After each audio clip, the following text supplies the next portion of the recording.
সুন্দর বাড়িতে জন্মগ্রহণ করছেন, যার জীবন জীবিকার তাগিদায় মানুষ সমগ্র বিশ্বে এখন ছড়িয়ে ছিটিয়ে আছে।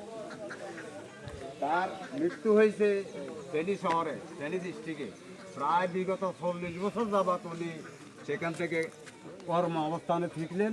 কর্ম অবস্থানে থাকি সম্ভবত কালকা রাত্রে ওনার ইন্তেকাল হয়েছে। যাই হোক, এখন সকলের বাড়ির লোকের সিদ্ধান্ত অনুযায়ী এলাকাতে ওনার দাফন সম্পন্ন করা হবে।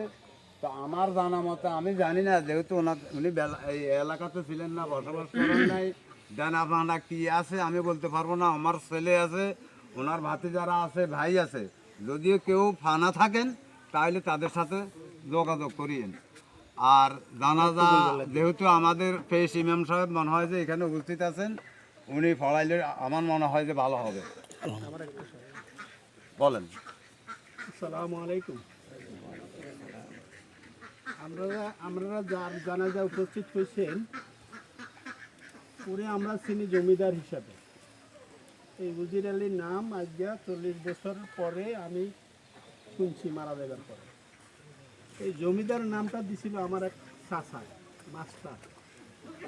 ওনার ঘরে যখন প্রথম গেছিল, উনি এই নামটা দিছিল, ওই নামেই ওখানে পরিচিত। অন্তত 3টা গ্রামে উনি ওই জমিদার নামে পরিচিত। আমাদের এখানে উনি সুখে দুঃখে সবসময় ছিল। এই 40 বছর 45 বছর যা ছিল, সুখে দুঃখে ছিল। সুখের সময় ছিল, দুঃখের সময় ছিল, জমিদার কাকা এই হিসাবে ছিল। আমার ওনার ঘরে আজকে 35 বছর, ওনার বাড়িতে 35 বছর। উনিও শহরে থাকে, ওনার এক ঢাকা থাকে, আমিও শহরে থাকি।